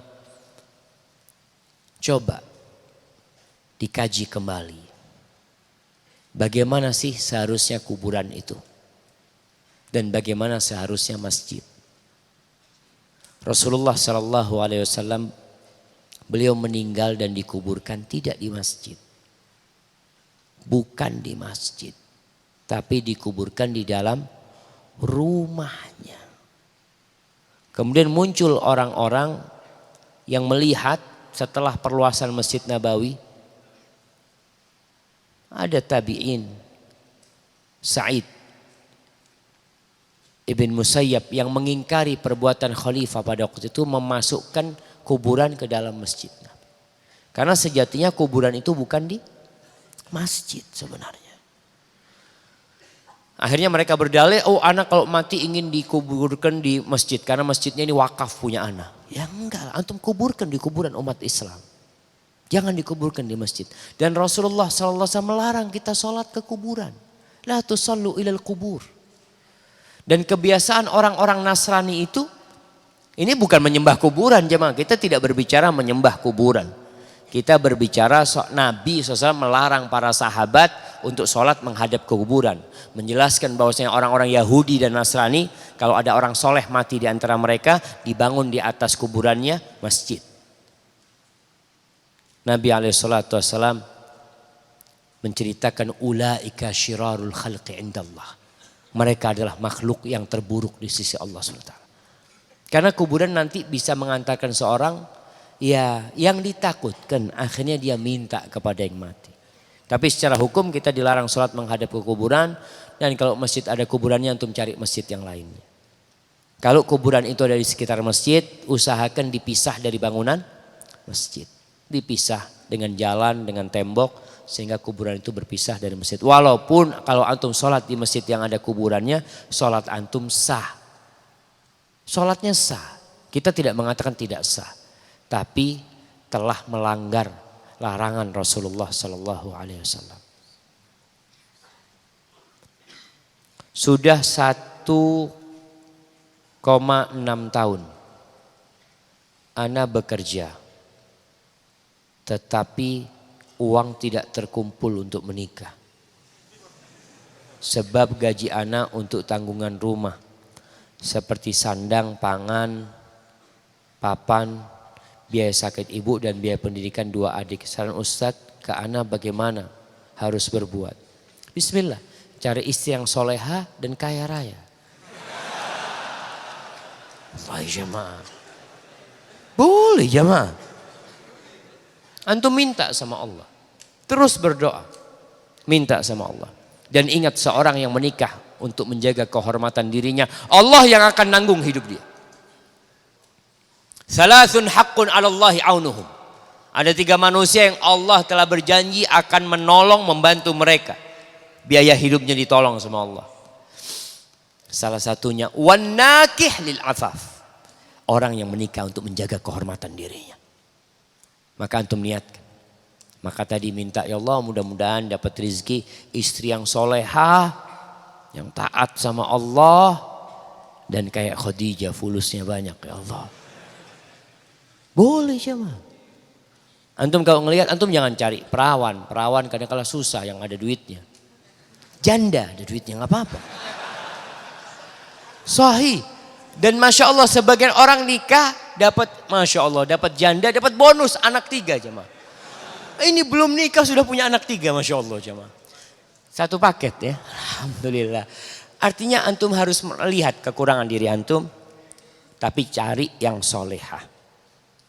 Karena kalau antum dapat istri kaya nggak solehah, antum diinjek-injek. Dia tidak akan menghargai antum. Dan terus antum berbakti sama orang tua, jangan takut rezeki antum berkurang. Kalau tadi antum merasa nggak ngumpul-ngumpul untuk nikah, insya Allah Allah sedang mengumpulkan buat antum. Tinggal antum yang perlu berani dan minta sama Allah. Barakallahu fikum. Bagaimana hukumnya bekerja di asuransi dan hukum asuransi itu sendiri? Asuransi boleh jemaah, asalkan nggak ada unsur ribanya. Iya. Ada asuransi ta'awuni disebutkan. At-ta'min at-ta'awuni, yang saling tolong menolong. Udah pokoknya kalau taruh duit di sini berapa, tiap bulan 50.000. Tapi duit itu tidak pernah berharap kembali. Siapa yang sakit bantuin dia. Itu asuransi. Nanti kalau antum sakit, antum juga akan dibantu. Tapi uang itu tidak akan pernah kembali kepada antum. Kalau antum sehat terus, apakah antum bisa minta itu duit? Nggak bisa. Karena itu di jalan Allah Jalla Jalla. Tapi asuransi yang ada sekarang ini adalah asuransi dengan unsur riba. Asuransi itu diadakan untuk mencari keuntungan. Asuransi yang ada di mana-mana, wallahu a'lam, mungkin ada yang tidak mencari keuntungan. Ada nggak asuransi yang tidak mencari keuntungan jemaah? Yang ada mencari keuntungan. Mereka selalu seperti itu. Dan ada unsur riba, ada unsur gharar macam-macam di sana. Tinggalkan jemaah. Asuransikan diri antum kepada Allah Subhanahu wa taala. Antum takut dengan masa depan anak antum, antum jadi orang soleh. Antum mati Allah jaga anak antum. Ihfadillah yahfadka. Jagalah Allah, Allah akan menjagamu. Tapi menabung silahkan antum menabung, nggak ada masalah. Sodakoh terus. Ada seorang Masya Allah di Jakarta yang ngomong, Ustadz, anak punya anak berapa, dia sebut lupa. Anak ingin Ustadz ngasuransikan anak-anak Ustadz. Anak mau biayain anak-anak yang tidak mampu sekolah Ustadz. Sebagai bentuk asuransi buat anak-anak agar Allah nanggung mereka. Kayak gitu jamaah. Asuransikan diri antum kepada Allah Subhanahu wa taala. Mobilnya asuransikan. Antum beli mobil, alhamdulillah punya mobil. Langsung asuransikan. Cari satu mobil, taruh di ma'had. Buat masjid, buat pesantren. Ya Allah, yang ini buat asuransi mobil yang anak pakai ya Allah. Biar Allah yang jagain mobil antum jamaah. Wallahi jamaah, kalau Allah jaga. Ada seorang ustadz Masya Allah.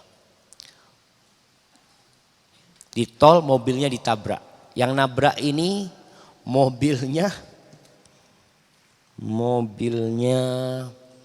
dubes. Subhanallah, mobil ustadz ini ditabrak, yang rusak mobilnya dubes.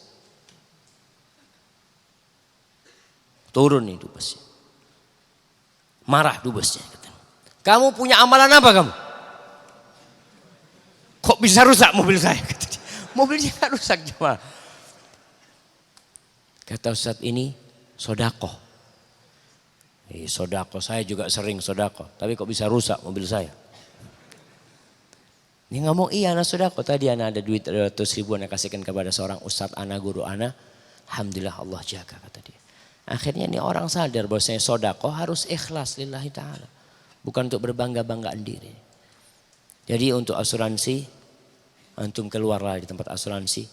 Cari tempat asuransi yang tidak ada unsur ribanya. Tidak ada unsur gorornya di sana. Barakallahu fikum.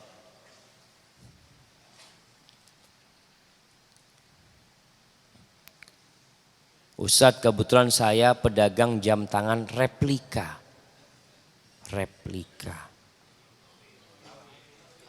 Oh KW jemaah. Alhamdulillah semenjak jualan jam ini rezeki saya cukup sangat lumayan. Apakah pendapat saya ini haram? Pendapatan saya ini haram. Walaupun saya berdagang dengan jujur kepada pembeli bahwasanya barang ini replika, diucapkan ke pembeli. Ya kalau bicara kepada pembelinya kita nggak ada masalah jamaah. Karena pembeli tahu bahwasanya barang itu replika, nggak asli. Tapi masalahnya dengan pemilik merek tersebut. Dengan hak dia. Jadi kalau sama orang penjual pembelinya nggak ada masalah. Tapi kita nih telah mengambil hak perusahaan tersebut. Dan membuat perusahaan tersebut jadi rugi. Maka di situ dosa kita jamaah. Maka yang jual-jual KW, barang-barang KW itu, kalau mereknya dirubah nggak apa-apa. Namanya mereknya Adidas, ganti Adibas. Nggak apa-apa. Nggak apa-apa kalau kayak gitu. Tapi nggak ada yang beli Ustaz, kalau kayak gitu Ustaz. Maka antum hati-hati. Kita bermasalah dengan yang punya hak di sana. Sedangkan Islam ini menghargai hak orang lain. Menghargai hak orang lain. Ustaz, bagaimana dengan kaum muslimin yang mengkiaskan demo dengan aksi bela Islam? Seperti demo keluar-keluar di jalan karena pemerintah yang zalim, pembakaran bendera tauhid, mereka mengatakan ini jihad, mohon nasihatnya. Jamaah, kita tahu memang ada sebagian ulama mungkin yang berpendapat tentang bolehnya aksi damai. Apabila aksi itu damai. Tapi sejatinya masih ada cara-cara yang lebih baik. Yang bisa dilakukan untuk mengingkari kemungkaran. Maka kita lihat pendapat-pendapat ulama yang mengharamkan demo. Ana lihat dalil-dalil mereka lebih kuat sebenarnya. Karena ada banyak mudarat dari aksi-aksi tersebut. Iya, kita mengingkari dibakarnya bendera tauhid tersebut. Kita marah. Kita perlu meminta kepada yang berwajib dan bertanggung jawab untuk memberikan hukuman kepada mereka yang melakukan tindakan tersebut. Dan kita kalau lihat negeri kita ini jamaah, subhanallah. Ya semoga Allah merahmatin kita. Kemungkaran itu banyak sekali jamaah yang terjadi. Kesyirikan yang terjadi di mana-mana merajalela. dengan bungkus kearifan lokal, dengan bungkus menjaga budaya, melestarikan budaya. Itu banyak sekali. Bagaimana tugas kita? Kita perbaikin. Kalau Anda ditanya, Anda terus terang berkaitan dengan demo, Anda berpendapat yang lebih kuat, tidak dengan cara demo. Tidak dengan cara demo. Dan kalau mungkin ada yang berpendapat seperti itu, ya silahkan. Coba dikaji kembali, dipelajarin kembali. Karena mungkin ada kondisi-kondisi tertentu yang sehingga mereka berpendapat kayaknya nggak apa-apa karena di negeri kita kan diperbolehkan demo, Ustaz, seperti itu. Wallahu a'lam bishawab. Seorang suami menikah lagi setelah bercerai dengan istri pertama, namun setelah menikahi istri kedua, mantan istri pertama ingin rujuk. Apakah boleh istri kedua menggugat cerai suaminya? Kita tahu mereka yang minta cerai. Mereka wanita-wanita yang minta cerai tanpa sebab yang dibolehkan oleh syariat tidak akan masuk surga. Tidak akan mencium baunya surga. Maka berhati-hati para wanita. Jadi kalau dia, ini buat siapa saja, gugat cerai karena suaminya nikah lagi. Ini kan nikah lagi suaminya, tapi balik kepada istri pertamanya. Kemudian gugat cerai, kalau karena alasan dia nikah lagi, itu bukan alasan yang syar'i. Karena secara syariat suaminya nikah lagi boleh dalam syariat. Boleh hukumnya. Selama suaminya berlaku adil. Tapi setelah menikah istrinya melihat suaminya zalim, di sini boleh gugat cerai. Bukan karena nikah lagi, tapi karena kezaliman dia. Bukan karena nikah laginya. Karena ada sebagian wanita yang dengar suaminya kawin lagi langsung dibungkus bajunya. Tasnya berangkat, kabur. Subhanallah. Kadangkala dengar suaminya selingkuh gak kabur. Berharap suaminya bisa diperbaiki.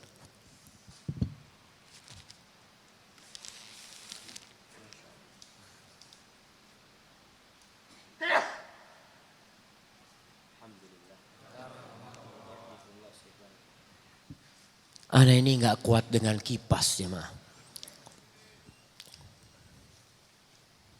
Sampai mana kita?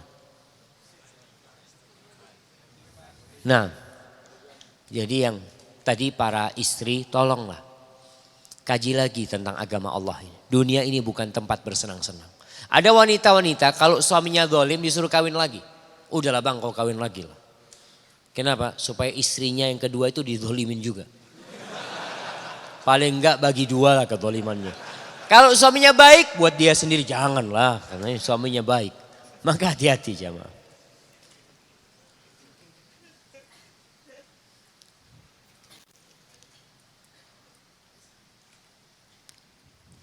Jadi ada pertanyaan yang sudah terjawab tadi jamaah. Ini udah juga. Assalamualaikum Ustaz. Apa ada amalan yang ringan tapi besar pahalanya? Banyak sekali. Antum tahu bagaimana seorang wanita pelacur masuk surga. Hanya karena memberi minum kepada seekor anjing. Tapi para ulama menjelaskan wanita itu melakukan perbuatan itu ikhlas lillahi ta'ala. Tidak ada yang melihat dia. Tidak ada yang merekam dengan kamera ketika dia melakukan itu. Dan yang dikasih minum bukan manusia sehingga bisa mengingat dan bisa berterima kasih. Yang dikasih minum anjing. Yang biasa ditendang, dilemparin batu dia kasih minum. Kemudian Allah ampuni dia. Dan dia masuk surga. Maka jangan meremehkan amal kebajikan. Sampah, ada batu di pinggir jalan. Ada ranting dahan jatuh di jalan. Antum pindahkan. Ada sampah kadang-kala pulang dari masjid ada orang habis minum. Ditinggal gelasnya. Atau ada apalah kotoran di masjid. Lalu antum berdiri mengatakan, ini gak berakhlak ini yang buang ini. Lalu antum pergi. Sama-sama gak berakhlak. Antum udah tahu temannya salah mungkin lupa. Antum ambil, antum yang buang. Itu baru bicara akhlak. Seorang lelaki masuk surga kata Nabi SAW. Marra rajulun bi ghusni syajaratin. Seorang melewatin jalan, ada dahan, ada ranting. Kemudian diambil itu ranting dan dibuang. Lalu Allah memasukkan dia ke surga. Jadi amal apa saja yang ada manfaat buat orang lain, Masya Allah antum lakukan. Kemudian jamaah, di antara amalan yang ringan yang bisa memasukkan seorang ke dalam surga adalah zikrullah. Zikrullah. Baca terus zikrullah. Antum duduk, berdiri, rebahan, subhanallah. Itu amalan yang ringan dan memberikan pahala yang besar. Ustadz, ana seorang akhwat yang akan menikah dengan seorang laki-laki. Namun pernikahan ini tanpa dilandasi dengan rasa cinta. Dan ana merasa tidak ada kecocokan dengannya. Ana menikah karena paksaan orang tua. Maka apa yang harus ana lakukan? Apakah melangkah ke pernikahan dengan terpaksa ataupun mundur?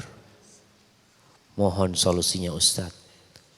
Dan mohon nasihat untuk orang tua ana yang memaksa ana untuk menikah. Orang tuanya di mana? Mungkin orang tuanya hadir. Jamaah, pernah ada seorang wanita di masa Nabi SAW. Itu dipaksa oleh orang tuanya menikah dengan sepupunya. Akhirnya dia datang kepada Nabi SAW. Aku gak mau. Kenapa aku dipaksa? Kalau anu tidak mau dengan dia. Dipanggil bapaknya. Kasih tahu gak boleh engkau memaksa dia untuk menikah. Dengan orang yang tidak dia sukai. Lalu orang tuanya, iya kalau gitu Rasul aku minta maaf. Lalu perempuan ini mengatakan, ya Rasulullah aku sudah berikan urusanku kepada bapakku. Silahkan dia menikahkan aku dengan dia. Aku cuma ingin ngasih tahu orang bahwa perempuan itu punya hak. Nggak boleh dipaksa. Maka tugas anti yang pertama istikharah. Kalau memang alasannya tidak cocok dengan lelaki ini karena lelaki itu tidak soleh, maka alasan anti bisa diterima. Kalau alasannya karena tidak ada kecocokan sama dia Ustaz, bukan karena nggak soleh Ustaz, cuma karena kulitnya kurang terang Ustaz. Umpamanya, ada kan yang kulitnya kurang terang jemaah. Maka ini urusan dunia. Apa alasan anti tidak cocok dengan dia? Kalau bicara cinta jemaah, menikah itu tidak harus dilandasi cinta. Tapi Allah yang menumbuhkan cinta setelah pernikahan. Asalkan sudah cocok. Artinya antum melihat secara agama, antum sudah nazar sama dia, aduh lihat wajahnya Ustaz seperti rembulan dibelah. Gimana rembulan dibelah? Masya Allah. Ana sudah pas sama dia. Tapi antum udah cinta? Ya belum lah Ustaz. Udah pas cocok nikah. Wa ja'ala bainakum mawaddatan wa rahmah. Allah yang jadikan cinta dan kasih sayang di antara kalian nantinya. Maka jemaah, nasihat ana buat akhwat ini yang pertama istikharah. Yang kedua coba musyawarah lagi dengan orang-orang terdekat tentang sosok yang bakal menjadi suami. Dan orang tua jangan beranggapan anaknya durhaka. Ketika dia minta sama ayahnya jangan dinikahkan dia. Jangan beranggapan durhaka. Kita itu diperintahkan untuk berbakti kepada anak kita supaya anak kita berbakti sama kita. Tapi tatkala kita menzalimin anak kita sehingga anak itu jadi durhaka, kita yang menjadi penyebab anak itu durhaka sama kita. Maka tolong diperhatikan tentang hal ini. Dan untuk anti tadi, nasihat anak istikharah dan musyawarah, kemudian kemukakan. Ketika anti tidak bisa berbicara dengan orang tua anti tulis surat seperti ini kepada orang tua anti. Ucapkan terima kasih kepada ayahnya. Ucapkan terima kasih kepada bundanya. Ceritakan tentang keindahan hidup bersama keduanya. Lalu mohon maaf kalau punya hal-hal yang tidak disukai oleh kedua orang tuanya.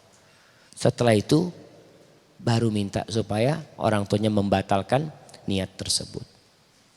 Pak Ustadz, apa pendapat tentang Islam Nusantara? Jamaah, ada orang-orang yang ingin mengkotak-kotakkan Islam. Yang ingin menjadikan Islam ini sempit hanya batasan Nusantara. Ada orang-orang yang mengklaim bahwasanya Islam di Indonesia lebih baik daripada Islam di Arab.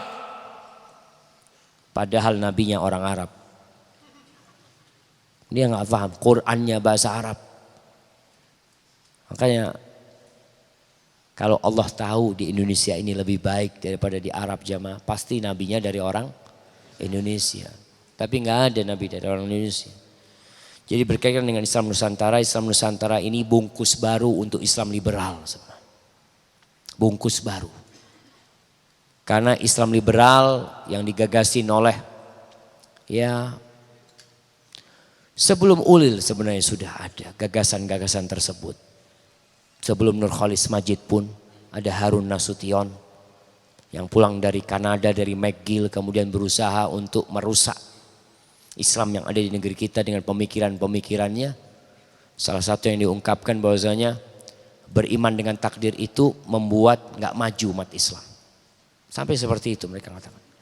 Pandangan-pandangan seperti ini alhamdulillah ulama-ulama di negeri kita berusaha untuk meluruskannya sampai akhirnya dibungkus Islam Nusantara. Islam Nusantara banyak orang akhirnya menerima.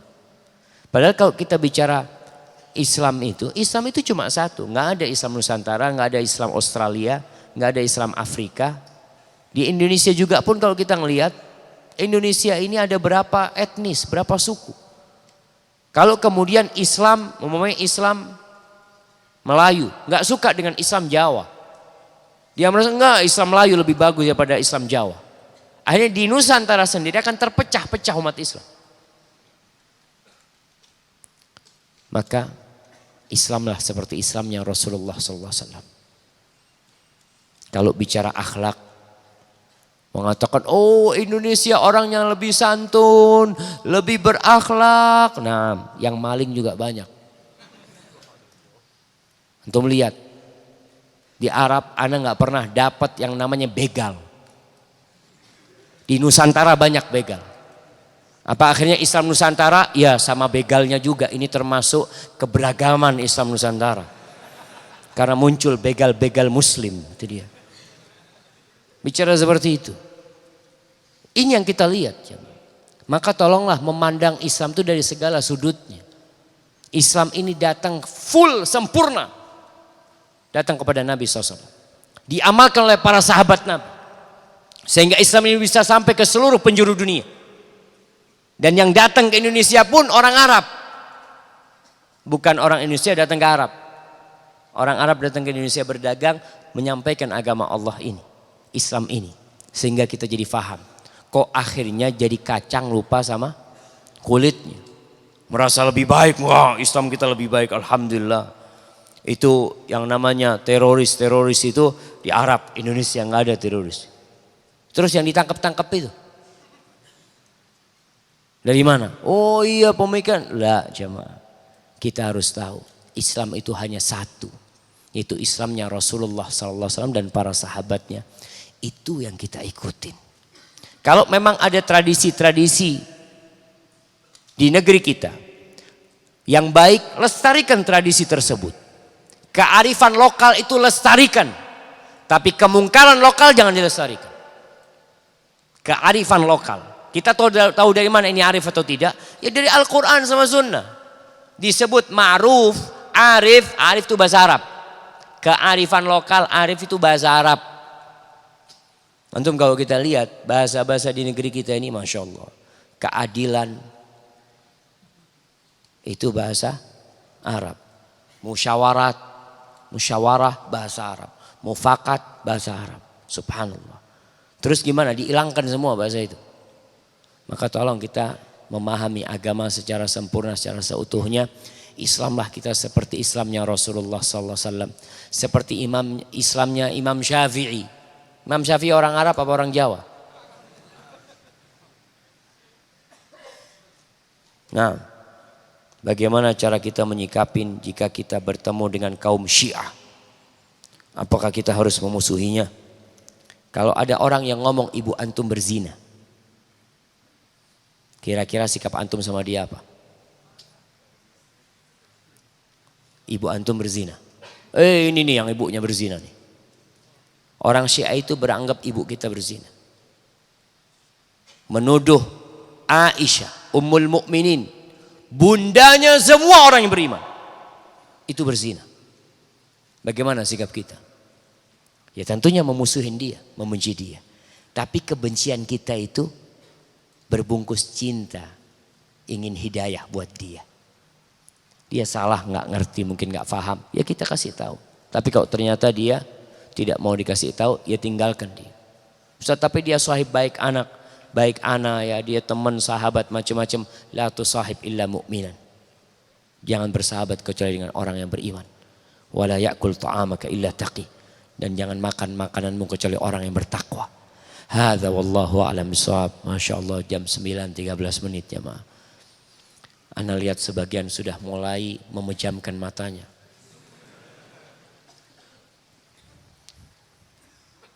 Antum mau ngapain antum? Jamaah, belajar agama yang benar. Semangat beragama kalau tidak dibungkus dengan ilmu yang benar dan baik, biasanya akan mengantarkan kepada ekstrim, kepada ya berlebih-lebihan dalam beragama, jadi radikal. Tapi ketika kita belajar agama dengan semangat, kemudian kita kajinya dari Al-Quran dan Sunnah sesuai dengan pemahaman para sahabat, insya Allah negeri kita jadi negeri yang damai. Dan antum anak-anak muda, ketika antum punya waktu kosong, manfaatkan untuk beribadah, manfaatkan untuk membaca Al-Quran dari bersama tafsir. Alhamdulillah.